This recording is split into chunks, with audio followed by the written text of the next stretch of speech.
My name is Spero Villioti.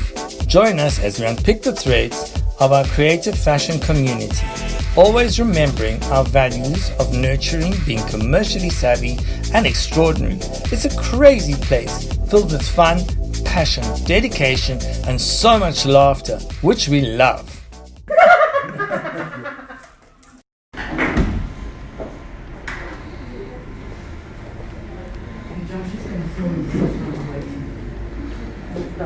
Did you film me saying the F word? Because I don't do that. I'm trying not to do that anymore. I'm trying to be really good and not use that word. Okay, so we're doing a master class. I'm just doing a short one with you today. We're going to carry on Monday. But this is because we want you to think about your ball downs and what you can do with them. Thank you. As we go along. Okay, so we're going to do flowers.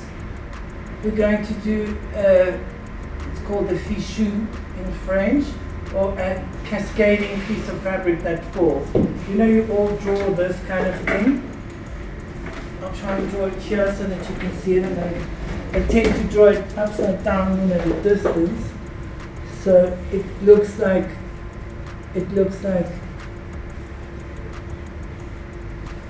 that thing.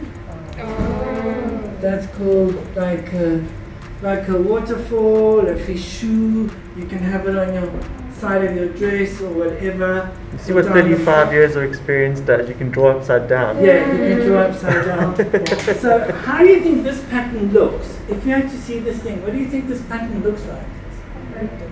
A what? A spiral. Mm. Actually not.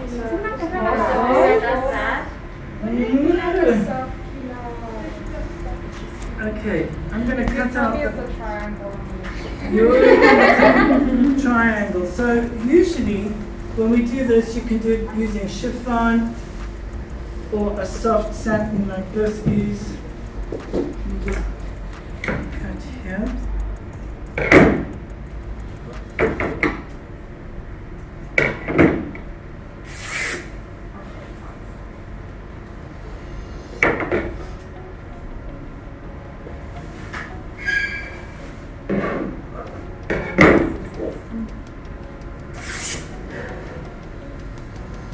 Okay, there's my selvage. So that's my straight line, right?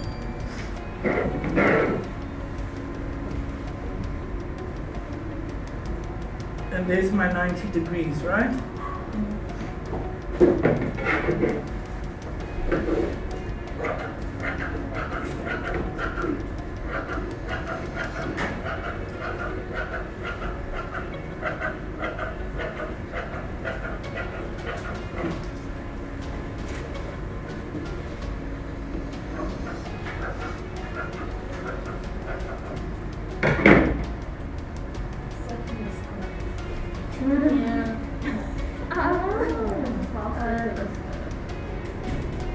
Not really, it's like sort of like a quarter circle.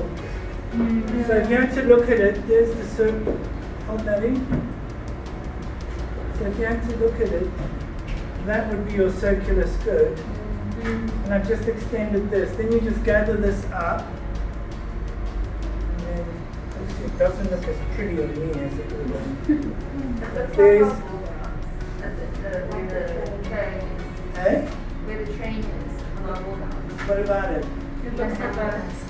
Yeah, but you could have a bow with this cascading down. You could have flowers. You could do, you can do a whole skirt if you wanted to one day and make all of these going all the way around. So the whole skirt looks like it's going crazy.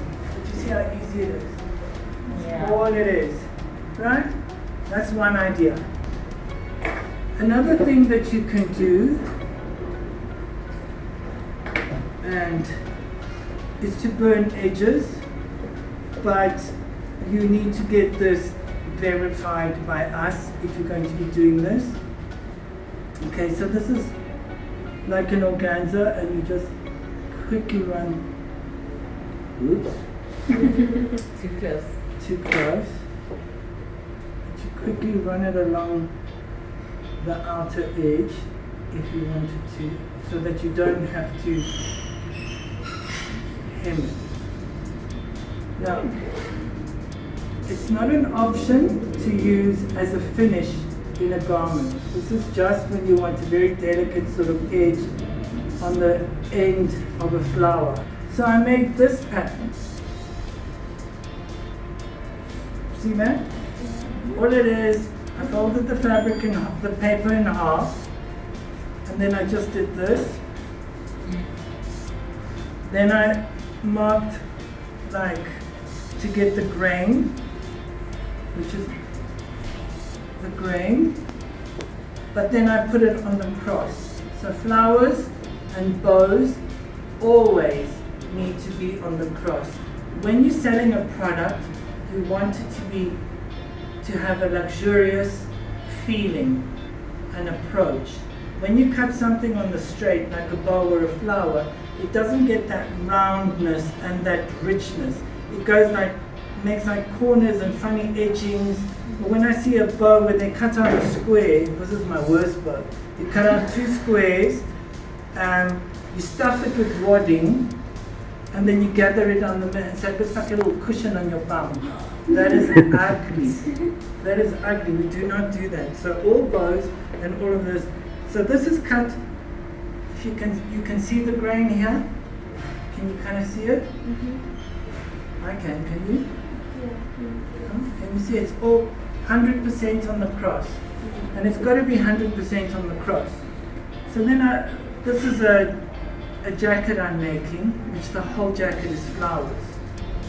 Okay, so I asked Precious, so she's done 2 rows of gathers down the middle, and then we're just gonna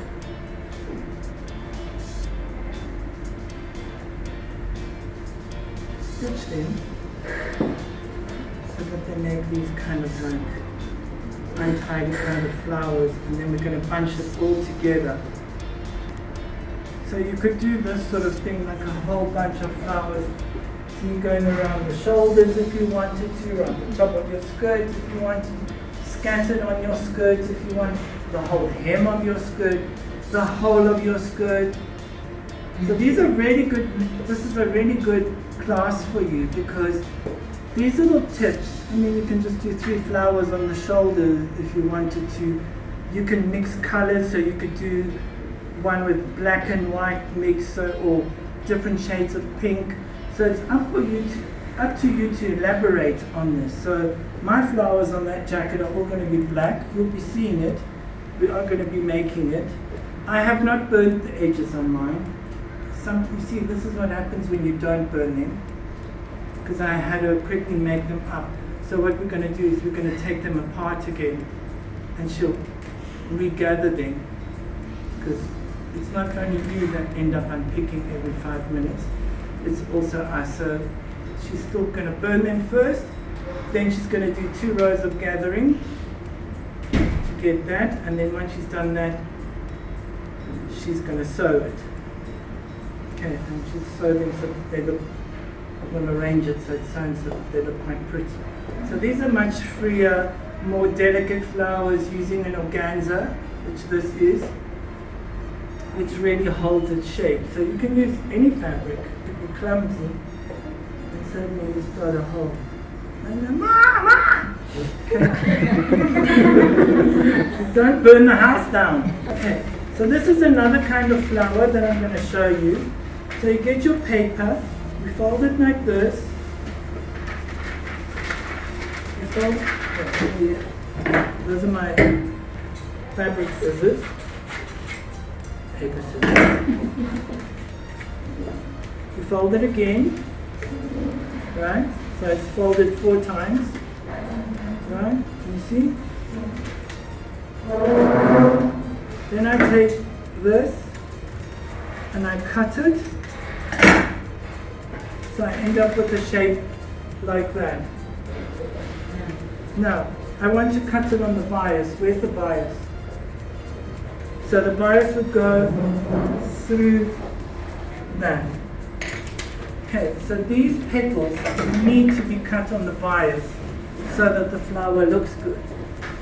So what you would do again, I'll just cut one. I'm going to cut a few. So this is, I'm using this thing that we had here. So there's my grain. Cut two.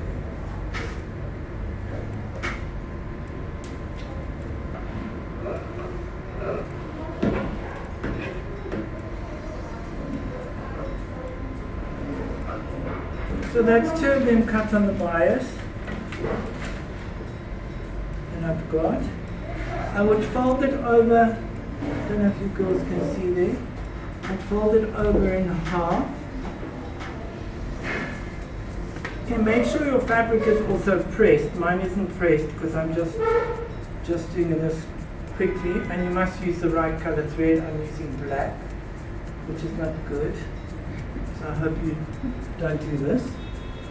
Then you fold it like this, and you just go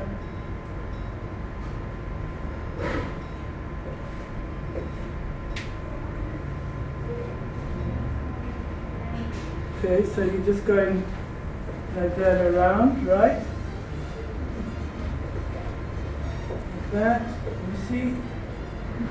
You can do it also on the machine if you do a gather stitch on the edge. And I'm just doing one by hand now. You pull it tight.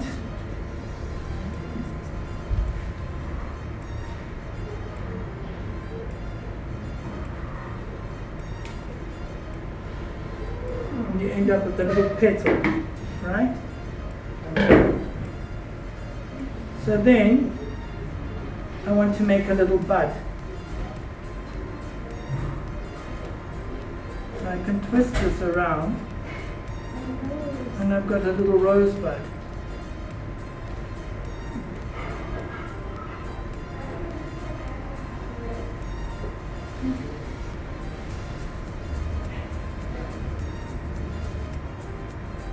So these are really good things for you to know, because a lot of you will leave here and you'll start, or even before you leave here, you might get an order to make a wedding dress or a matric dress.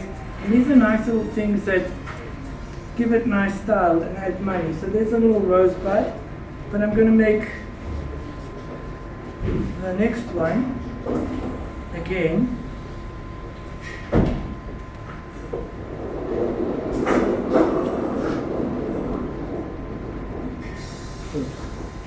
So I turned it the wrong way this time. So you can also make a flower that is satin and matte. You can make it satin and organza. You can make it in two colors. So I'm just going to do another petal to show you how to build on the flower. So you can end up, and this flower you can make it from, you can make tiny ones if you want to. You can make, I've made really big ones before. So, you saw, I just folded the paper and I just cut it random. So there's no measurement. Okay, the measurement is your taste as a designer and your eye and what you want to achieve. Okay, so this is just the method. Without measurements, there's no measurements. It's your thing. It's generally a good idea to use the same size petal for each flower, but you can start off with a smaller one and then add to the outside a slightly bigger one.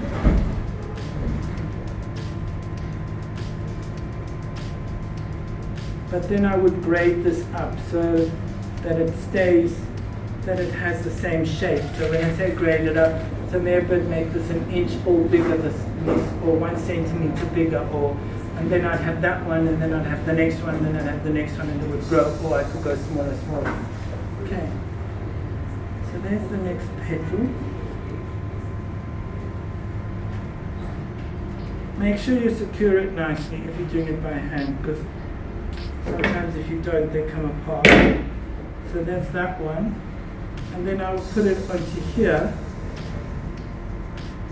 and I get the second petal on. but that's also sort of a half open little rosebud, right? I'm just going to give these to Precious to gather them for us on the sewing machine, and we'll do something else, and I'll come back to sew them. Again, I'm not going to use a pattern here. You're going to make a pattern though. So a pattern for a bow is, you just draw it out. So the pattern for the bow is one long rectangle, and then that's the grain cut on the bias. And then the same rectangle will be a bit shorter. So let's use this as our pattern to make a bow. So we'll just cut. So you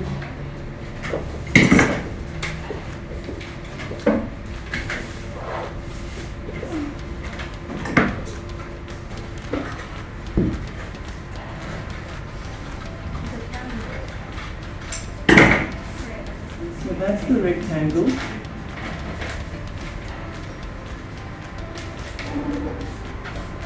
My grain, I fold it like this.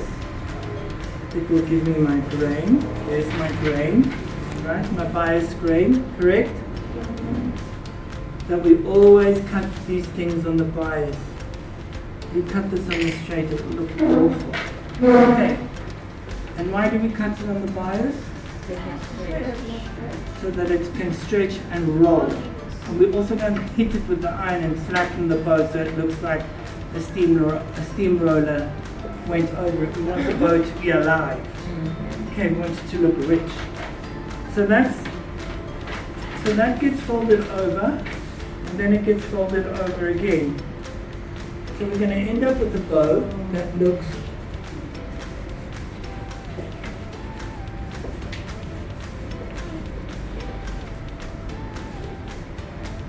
more or less like that. Okay, that's more or less the size that I'm doing.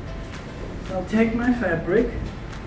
Here's my selvage, which I put there. I'm going to look at my grain. There's my grain. Put it on.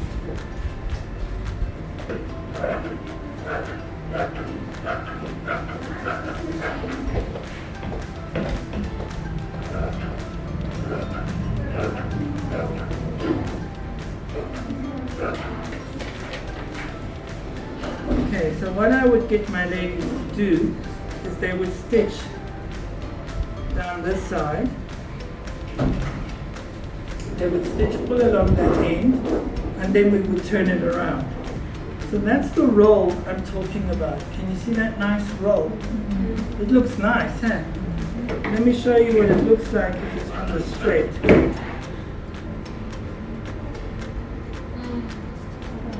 You see those ugly corners I'm getting? It doesn't do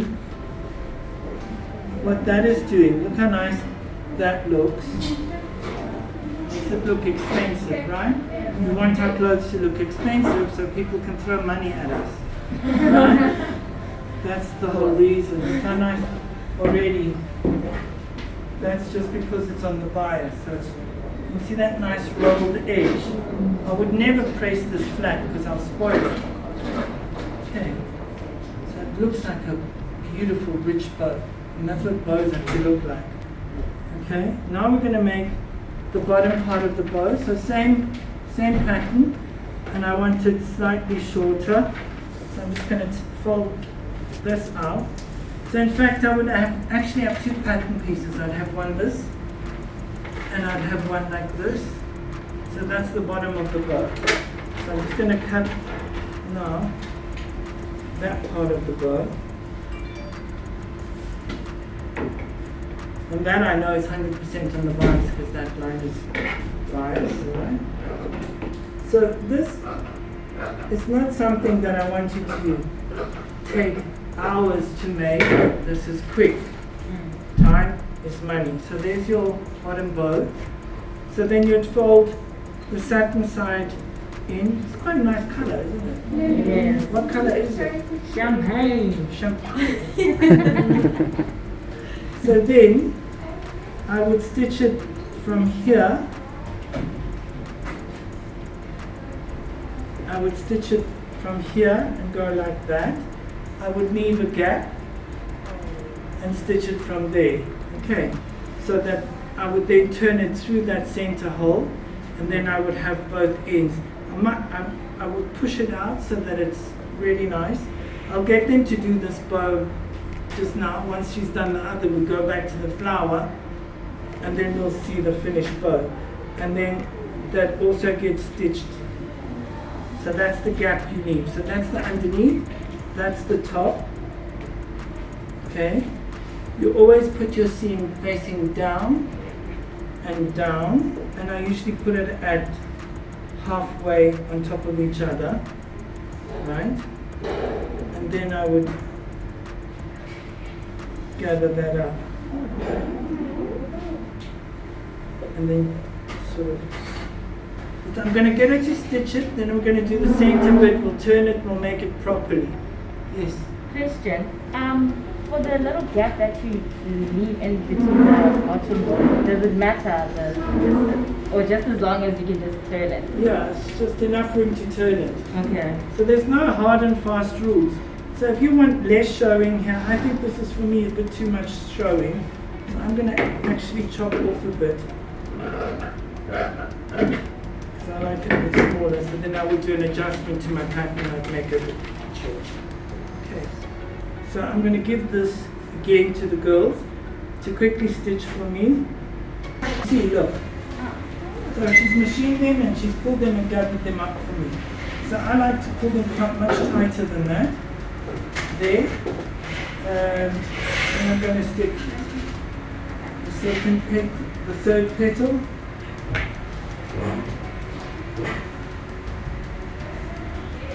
So I've made a dress that is, the whole skirt was, it was a short dress. The whole skirt was red and pink roses, and then I did the top. I made like spaghettis. I stuck up like this, and then I put a belt on it. So that's like a 3 rows now. Okay, like a 3 petal rose. So when I finished the dress, what it looked like was an upside down bouquet of flowers on her. Nice. I still got a picture of that dress, I'll show you.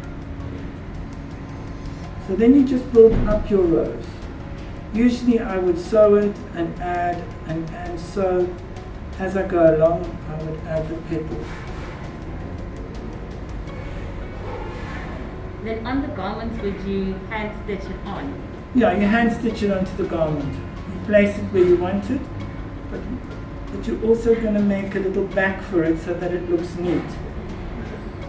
Because people pay money for things that look beautiful. They don't want to see all this ugly stuff.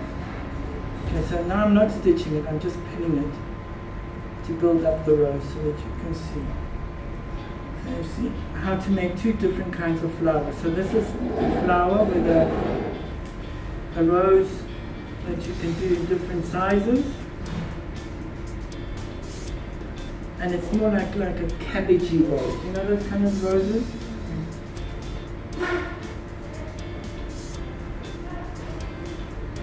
And I've made them out of net, I've made them out of organza, I've made them out of satin, I've made them out of everything over the many You also years. created that dress where you used the pink net and you created that same petal but you put beads inside. Yeah, where's that? That's in the storeroom. We should get it and show you.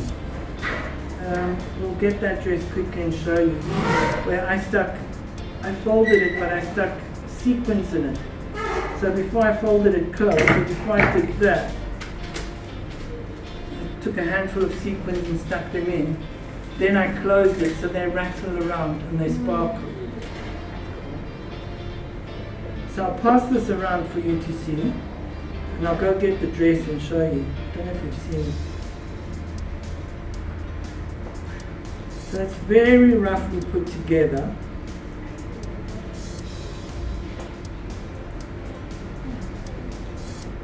Oops. I'm going to go and get the dress. Yes. After you've done that, what do you do with the bottom? At the back, I'm going to show you. Let me just get the two dress. Pass it up.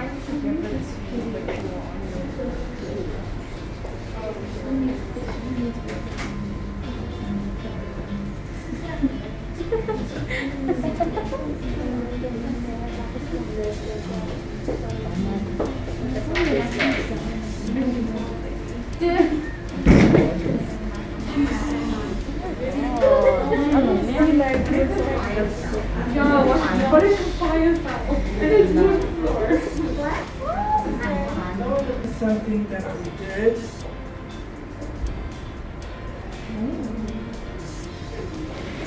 Oops. No. You could at least sing happy birthday. Okay, so that one is all petals, and they started off small, and they got bigger and bigger, and we stitched them all onto the dress in 3 shades of pink.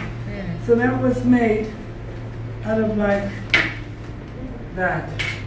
And then there's the sequins inside. Can you see they'll rattle around and sparkle? Yeah. Who wore those? So who wore this? It was part of the collection. Bonang wore it for one of her champagne ads. Yeah, so there's a picture of Bonang in the dress. Right, we want to know how to do the back. Yeah. So to do the back, again, just fold 4 times.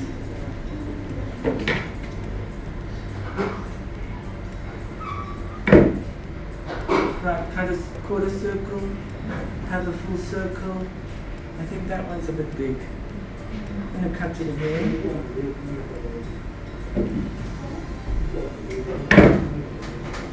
And then you put it onto the back like this, and you fold it in,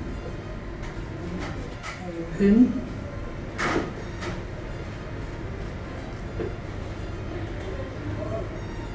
Some of us did this for work experience. You did? Yeah.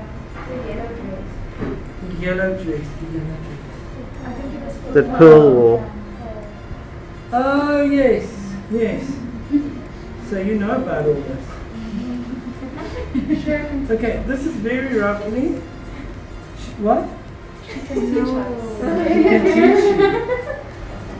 She can. Not quite.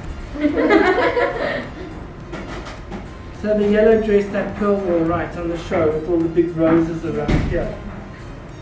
So it's another way of making a frill. Imagine a beautiful white organza blouse with these big flowers here and all like. So it's not just for ball gowns. You can do it for whatever. So okay, so then you put that on, and then you do a stitch around it to keep it on, and then that's the back of the flower, and then it's ready to stitch on.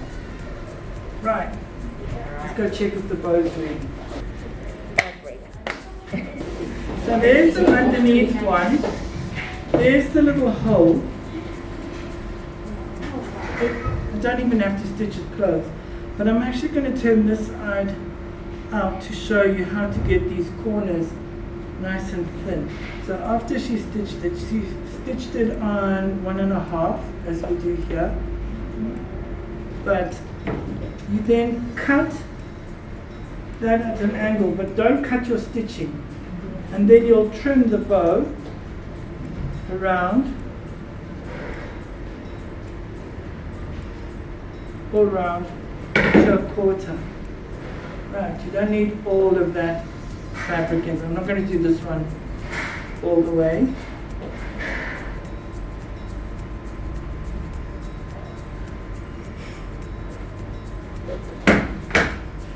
Right. And then you beat it. And then you beat it. Then you beat it. You push the point. You always must make sure that your points are pushed out nicely so that you get a nice point. Okay. And I use my scissors. Scissors? What is it? You're not sure, hey? Scissors. Scissors. Okay, this the other one. That's the top one, right? I would have also trimmed this as well to a quarter. I'm not going to do it now.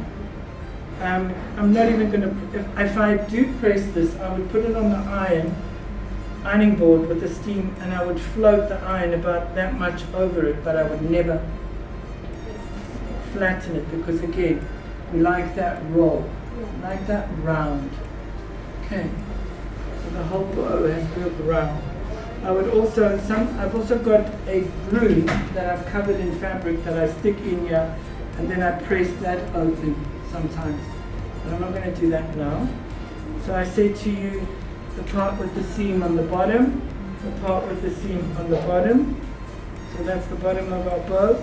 We fold this over, there and there. We pin it.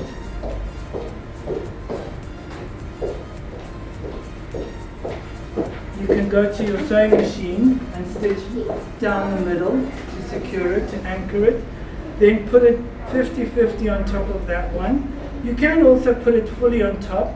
Depends what, if you want like a very sort of straight bow, you put it exactly on top. If you want more sort of like that kind of a bow, then you put it 50-50. Okay, so that's, we do the 50-50 bow now. And again, I would pin it so that I would have equal amounts on each side, okay? It looks better. I pin it together, and I would stitch it again through the middle to keep them together. Then I would just bunch it up with my hand like this. So I fold it. Like that. I'm just gonna, what do I do with the needle?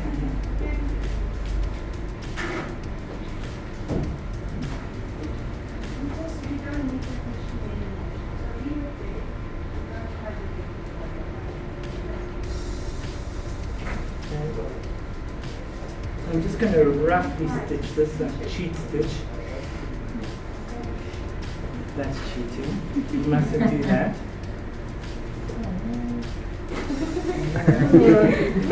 Gotta do it nicely. Remember, people they want to throw their credit card at you and say, "Charge me." Okay. I fluff it up. Then I want to put it in the middle bit. And I want my bow to have that, can you see it's got that rich, like you want to hug this bow, right?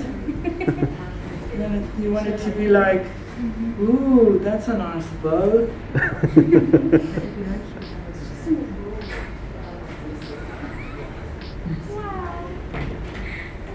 Spero.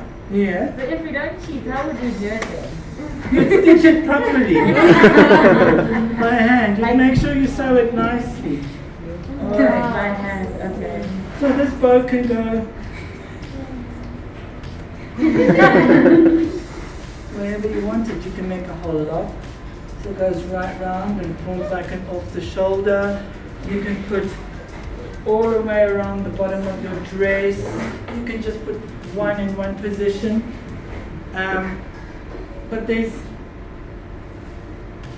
a printed dress that I did where I've done the whole sleeve is bows of all different sizes. So it's a puffy sleeve with different size bows. So there, so I'm just going to pass it on, but it looks good, doesn't it? Yeah. It only looks good because it's on the bias.